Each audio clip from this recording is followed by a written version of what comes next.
I wanted to talk about networking today and its importance in our lives.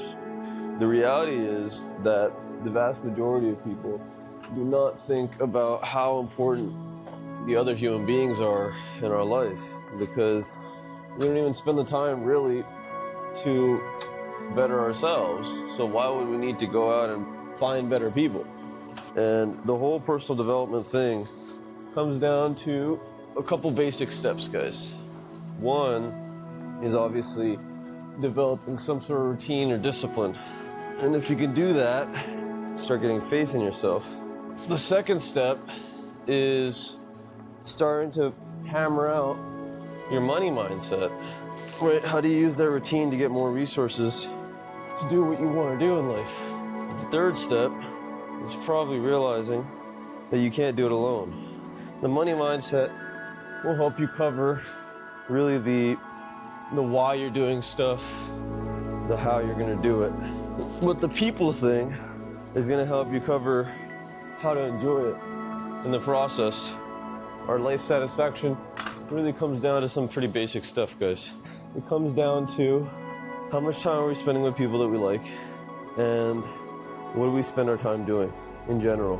Do we feel like what we're doing is actually contributing to society in some sort of way? So I wanted to give a couple tips on how to network with the right people. It's a very good idea to have an open mind when going into networking, when you first start out, to really try to talk to as many people as possible. Because the more people you talk to, the more you'll realize who you don't want to talk to. The people that are annoying, the people that don't quite understand where you're coming from, the people that don't align with your core values.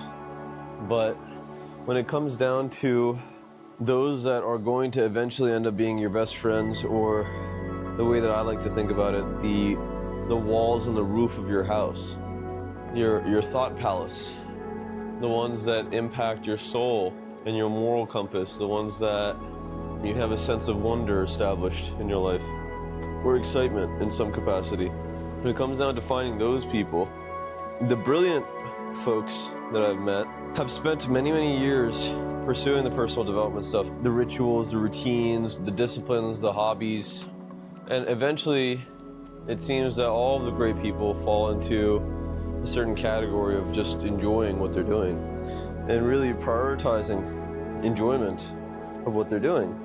What it comes down to is an understanding that we're gonna enjoy what we're doing if we're doing it with cool people a lot more of the time than if we're doing it alone. But we, as young people, or as people in general, as our society is moving more to a technological future, we don't really have the skills to get those friends. We don't know what we're looking for. So me personally, I'm looking for people that are service-driven, highly compassionate, and intelligent, to a point where it's hard to say that they're not, that they've done something of significance, that they're building some sort of career of significance, that they're excellent at their craft, exceptional, right? Those people for me tend to be great to have around, because there's an old saying, it's better to have an intelligent enemy than a stupid friend.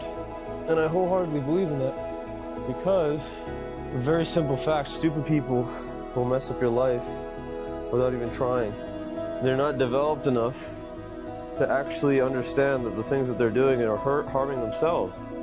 They actually genuinely believe that the things that they're doing are at least okay. And that means that they're going to give you advice that's okay, that's average, rather than advice that will propel you. I realized this a while back. A lot of people have very limiting beliefs of the world, guys. And the limiting beliefs turn into these truths and how they function, how they operate. The issue with that is when a lie becomes a truth and remains a truth for a long time, it actually completely changes our soul over time too. There's another phrase that might be of use to you, is comfort sneaks into your home and murders your soul. And part of the reason why I try to wake up early and do some cold training and Batman training in general is because I don't want to get comfortable. Part of the reason that I try to go and make new friends with incredible human beings is because I don't want to get comfortable.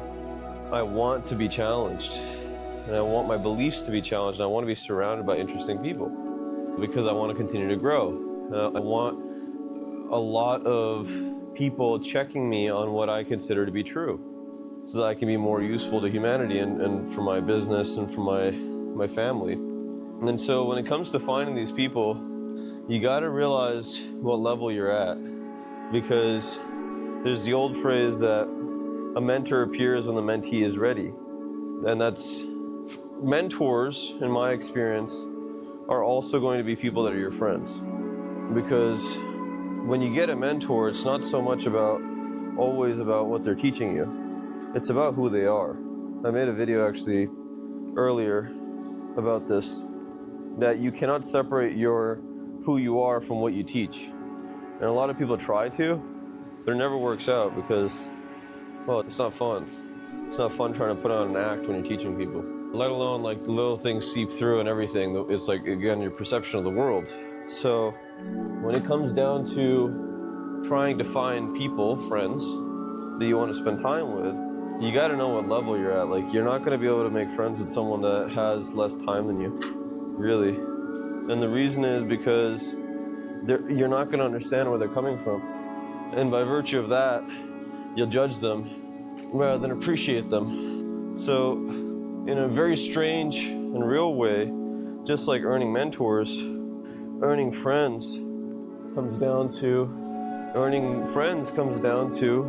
what type of development you're doing in the back end, right? How much time you're spending doing your hobbies and stuff. Are you painting? Are you reading? Are you working out? Are you doing all that stuff to earn that other person's time and trust? So there's a long period of time when you're developing at any stage that you're going to have to move on from old friends and old people that you spend time with. And you'll be lonely for quite a long time. And then slowly, as you build yourself up, as we start becoming slightly different people, and we start going out and hanging out with the people that matter to us, I would encourage anyone that's watching this video to actually spend the time to understand that philosophy that you're gonna need great people around you guys. And the only way to get great people around you is to be aspiring to be a great person. There's really no way around it. Now let me give you some tips for when you do find that person and they're at a level that you're uncomfortable with, whatever. In my experience, making friends with people that are older than you is a great idea. Making friends with people that are in a different field than you is often a great idea, because you get a change of context. A lateral field, a completely different field, different way of thinking. It's great.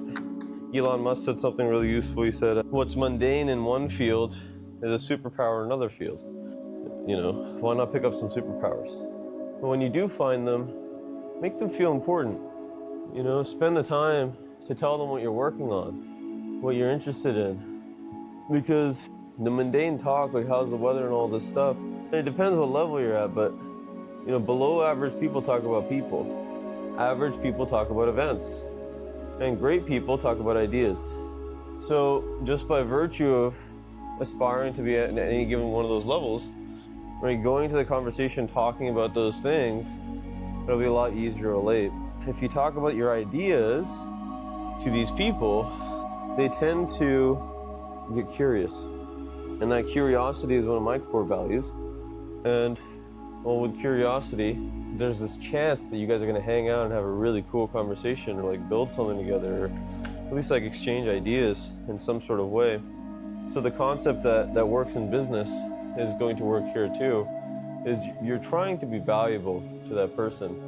And I'm telling you, this applies to basically anyone that you talk to. If you try to be valuable to them, there's two types of people. There's givers and takers. And the takers will take your value, and they won't really give you much back. The givers will take your value and immediately give you something back. And ideally, they'll give you more back. They'll try to give you more back than you gave them, which is a lovely feedback loop. And so these first couple conversations, try to really take them aside, try to prioritize them. Don't get stuck in talking to that schmuck across the table that you're never going to talk to again. Go and try to spend time with that person. If you have an hour networking or 2 hours networking, or you're at a conference or something, get their number. Find out a way to hang out, because there's really nothing in life that's like finding another human being that shares your values.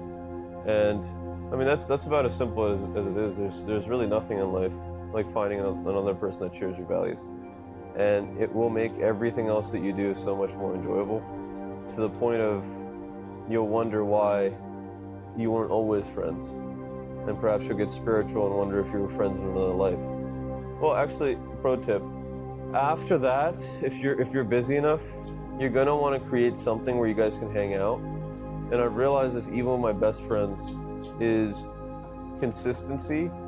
Having consistent meetings are affirmations to your friendships. And the only thing that ever gets in the way of that is a lack of organization on your personal time. So for instance, I met someone the other day that I want to hang out with, I've never hung out with.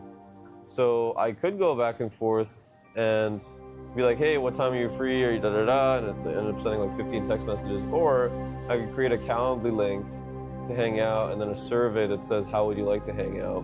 And cut the time of communication down tremendously and increase the chances that we'll hang out in a way that's actually efficient for both of us. That's essentially what a personal assistant would end up doing. But technology these days has gotten to the point where if your brain is working, you will end up making that drastic difference. Food for thought. Hang out consistently.